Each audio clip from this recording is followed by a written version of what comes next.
Hai Millennials, ketemu lagi barengan sama Ditan Sudiro di sini. Masih di Sweet Talk barengan sama Agnes Nomi tentang kita lagi ngebahas tentang bakat muda merdeka. Oke. Hai bakat muda. Aduh jadi malu. Kita sekarang ngebahas tentang bakat-bakat acting sedikit. Oke. Ini kalau menurut Agnes sendiri, bakat acting itu apalagi lu udah teater juga, itu merupakan hal yang harus dilatih atau udah gift sih? It's a little bit of both. Oke. Kayak ini gue quoting para mentor gue ya. Salah satunya Kiva Iskak gitu. Bahwa ada orang yang terlahir memang dengan insting sebagai aktor gitu. Jadi dia bisa tanpa apa namanya metode dasar yang harus diajarin gitu, dia udah punya instingnya sendiri gitu.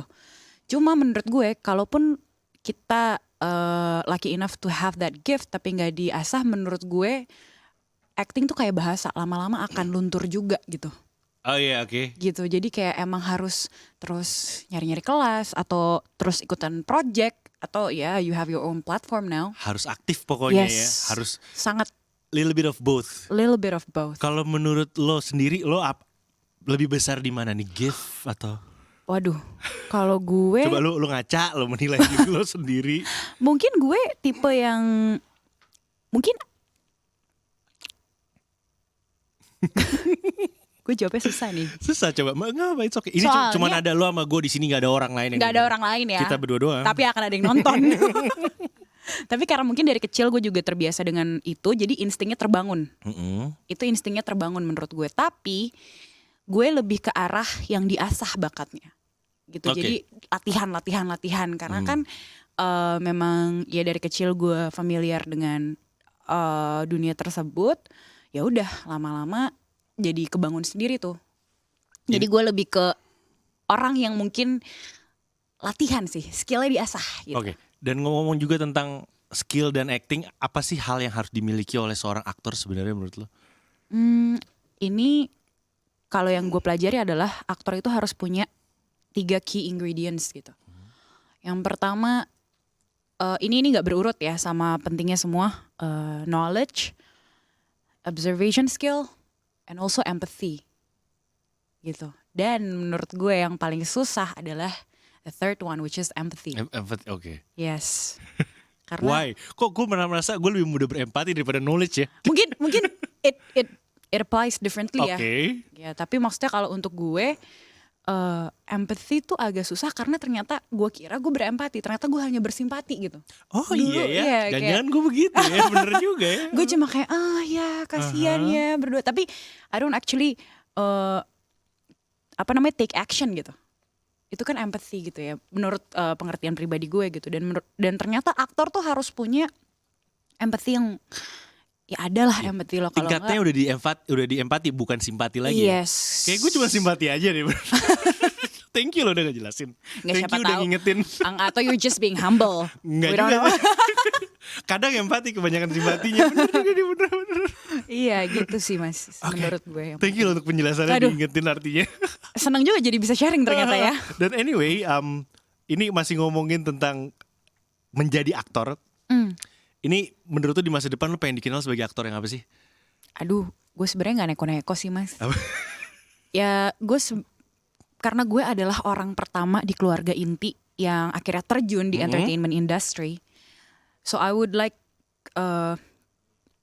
gue pengen banget sih menurunkan legacy ini ke generasi selanjutnya. Gitu. Keluarga. Within the family. Within the family, Iya, yes. start dari rumah dulu memang. Iya gitu, jadi gue pengen maksudnya kalau dulu pada saat gue pertama kali bilang ke nyokap bokap gue, oh kayaknya aku mau coba di industri hiburan nih gitu. Mereka masih agak tabu. Ya iyalah. Yes, of course gitu kan. Sampai sekarang gimana? Sampai sekarang ya udahlah. Ya maksudnya ketika akhirnya awal-awal sih mereka skeptis banget, apalagi lu kerja sama siapa sih, gue gak ada yang kenal artisnya, kayak emang lu terkenal. Ya maksudnya benchmark orang tua pada umumnya aja gitu, kayaknya lu gak terkenal deh gitu. Tapi kan sebenarnya it's much more than that gitu. Akhirnya mereka pelan-pelan gue jelasin dan sekarang very very supportive of my career Oh, sih very untungnya. very supportive. Yes, maksudnya mereka they have no clue, tapi mereka kalau misalnya gue syuting dijemput jam 2:30 pagi nih, mereka tuh yang kayak bangunin, terus ngasih bekal apalah, hal-hal kecil lah gitu. Ngedukung ya. Yes. Jarang-jarang loh. Biasanya kalau gue nanya sama aktor depan gue, ya nggak dukung. belum dukung. Ya tapi ini juga after like 2 years Ya lah. great, tapi it really great lo punya supportive parents juga. Yes. Di rumah, satu rumah udah ngedukung. Yes. Itu yes. seru banget. Tapi I'm so grateful. ngomong-ngomong tentang regeneration kepada keluarga within the family, udah ada sosok target kira-kira dia bisa nih? Ada sih, keponakan gue sih. Udah ada ya? Karena dia tuh suka nari. Dia suka nari, dia suka kayak ya acting lucu gitu. Dan dia bilang kayak I wanna work like you someday gitu. Iya, karena badannya juga udah luas ibaratnya ya. Udah gitu. lemes badannya.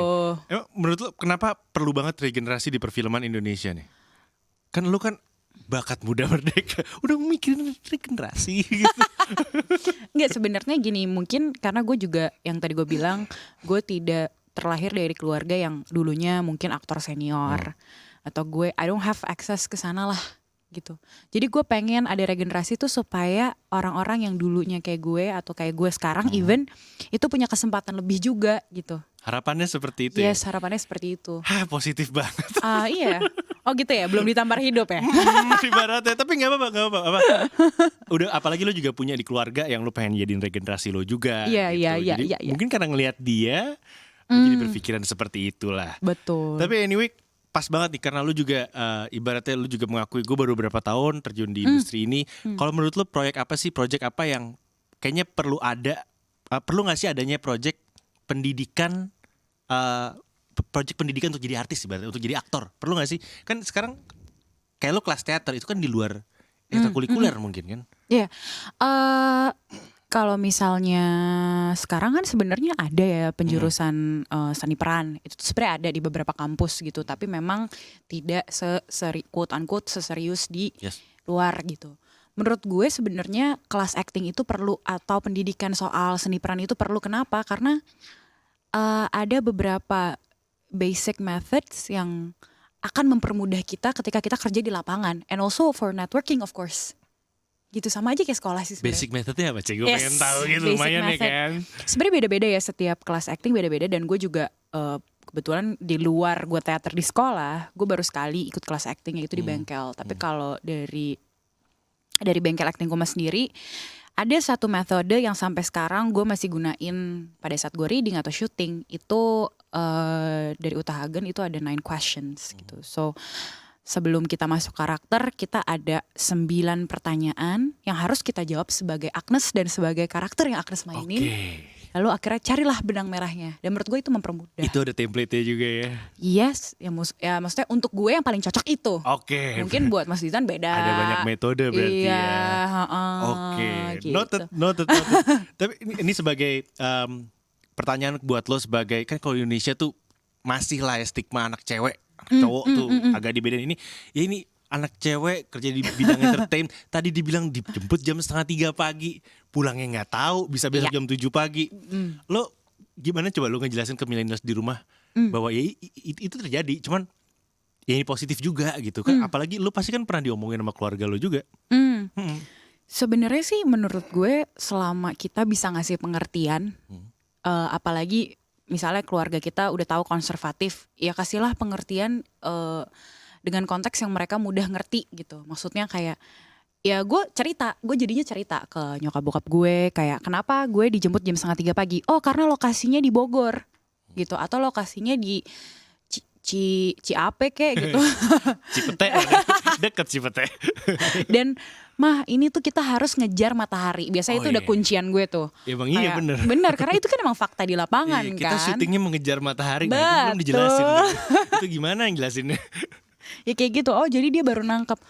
Oh jadi kalau misalnya syuting, misalnya nyokap gue nonton sinetron lah ya, terus adegannya selama 15 menit siang, gue bilang itu belum tentu mereka syutingnya 15 menit doang mah, itu bisa juga jadi kayak 2 hari syuting atau seharian syuting. Atau itu syutingnya udah malam mah, ditembak ke tembok itu. Aduh, ya itu deh. Tembok mah. Itu gitu. Jadi ya sebenarnya sih kalau di gue sesimpel kasih pengertian aja ke mereka. Dan jangan tutup-tutupin apa yang terjadi gitu. Jangan tutup-tutupin. Iya, bener. Ini sama kayak mau izin jalan-jalan sebenarnya. Itu dia.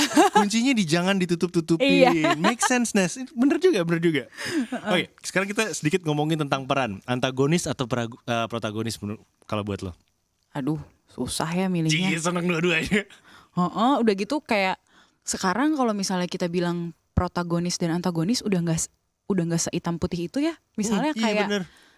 villain bisa disebut villain karena ternyata dia being misunderstood gitu. Contohnya kayak ya Joker, ternyata dia Orang baik yang tersakiti. Enggak lah, Mo. betul.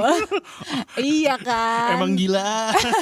Tapi maksudnya kan kita dikasih film Joker itu kita dikasih lihat lah perspektifnya dia sama society itu dilihatnya gimana, being alienated dan selain sebagainya gitu. Jadi menurut gue selalu ada flip side of the coin sih, Mas. Dan lo nggak masalah sama keduanya? Nggak masalah sama Emang sekali. seneng ya. Emang seneng.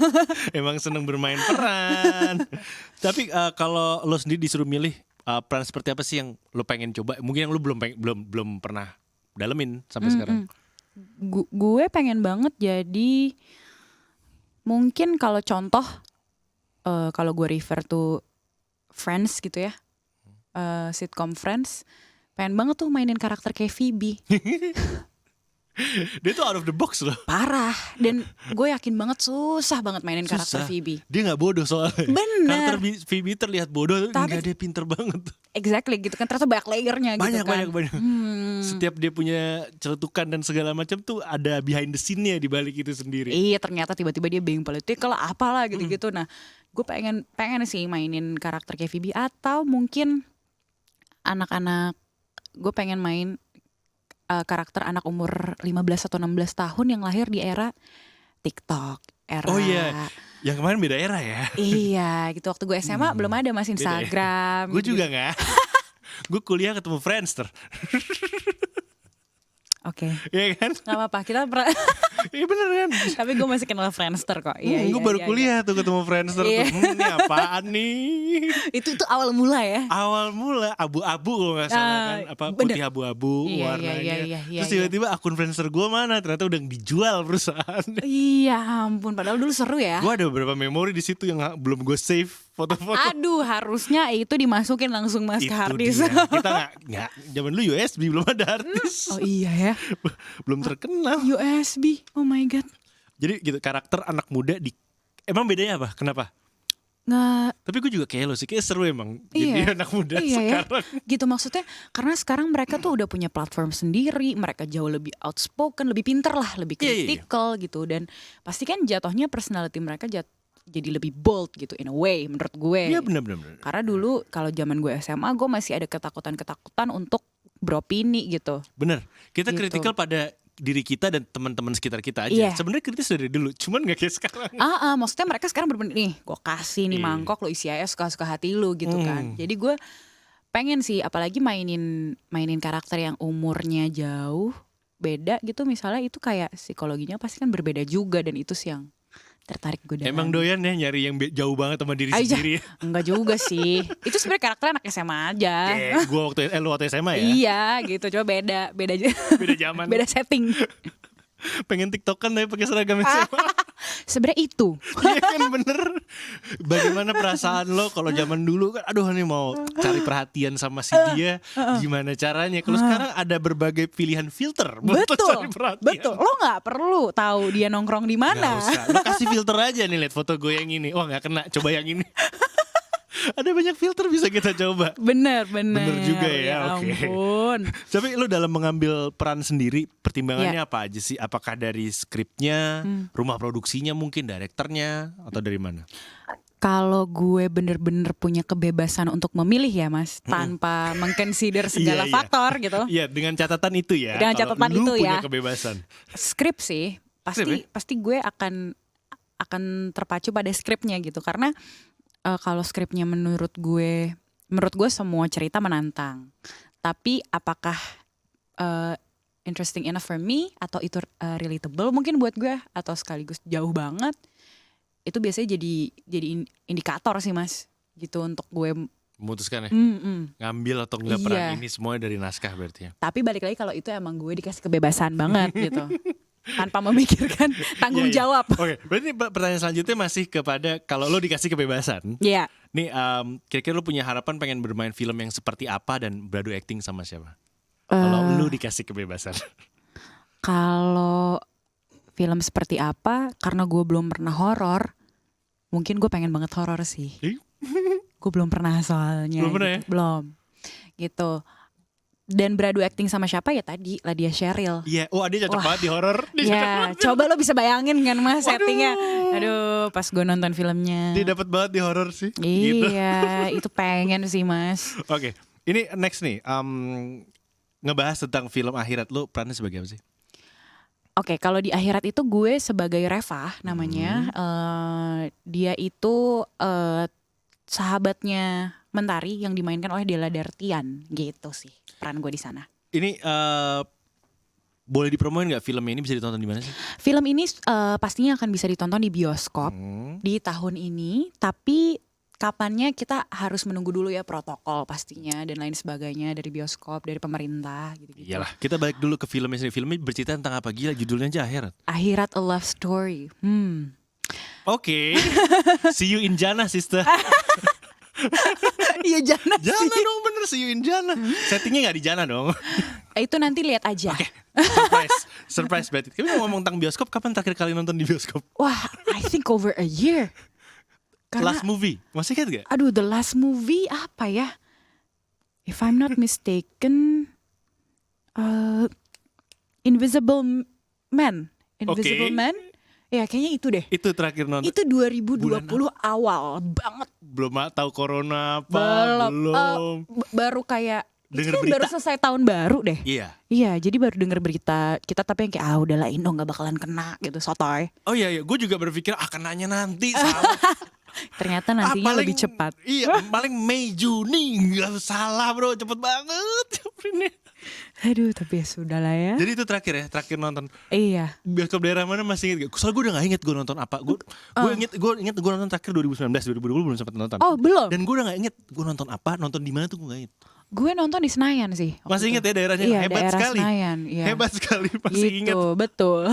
Tapi kalau buat lo sendiri ada perbedaan gak sih film lo tayang di bioskop atau cuman di kan sekarang banyak OTT Yep. atau di streaming konten? Menurut Yep. lo ada perbedaan gak sih? Salah satu bedanya kan gak ada gala premier gitu kan. Kalau buat lo sendiri gimana perasaannya?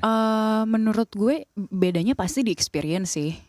Maksudnya kan kalau misalnya kita nonton OTT ya lebih fokus, bukan lebih fokus sih, maksudnya ya nggak ada siapa-siapa gitu kecuali nobar gitu ya. Kalau misalnya bioskop tuh experience-nya yang mungkin nggak kita dapetin di mana-mana tuh yang nonton sama orang asing terus dengan segala speaker di sekeliling lo dan satu ruangan panik bareng gitu kalau adegannya lumayan thrilling gitu. Itu sih sebenarnya bedanya menurut gue gitu. Oke, dan menyaksikan lo sedang berperan disaksikan orang lain. How does it feel di gala premier? How does it feel? Ada lo lagi berperan. Jujur gue kayak awal-awal tuh bener-bener yang kayak malu, gue gak mau ngelihat diri gue sendiri. Iya makanya. Apalagi kayak di OTT kan kecil ya, handphone lah gitu. Itu aja gue udah malu, gimana di layar lebar tuh gue sampai waktu itu gue nonton sama teman gue di gala premier film kedua gue. Terus gue sampai tutupin matanya dia karena gue saking cringe-nya ngelihat diri gue sendiri gitu kayak boleh nggak sih gue nggak usah dilihat gitu. Oke. Jadi perasaannya justru kayak agak deg-degan Geli-geli gitu. sendiri. Geli gitu loh gitu. Tapi lama-lama ya gue harus inilah embrace lah. Makanya gue nanya ke lo karena lo mengakui gue baru nih. Iya. Bagaimana perasaan? Kita balik lagi, gue bakal nanyain perasaan-perasaan lo lain ya. Jadi buat millennials jangan kemana-mana, masih di Sweet Talk barengan sama Agnes Naomi. Kita lagi ngebahas tentang bakat muda merdeka. Dan millennials, lo masih menyaksikan Mata Milenial Indonesia TV, matanya Indonesia.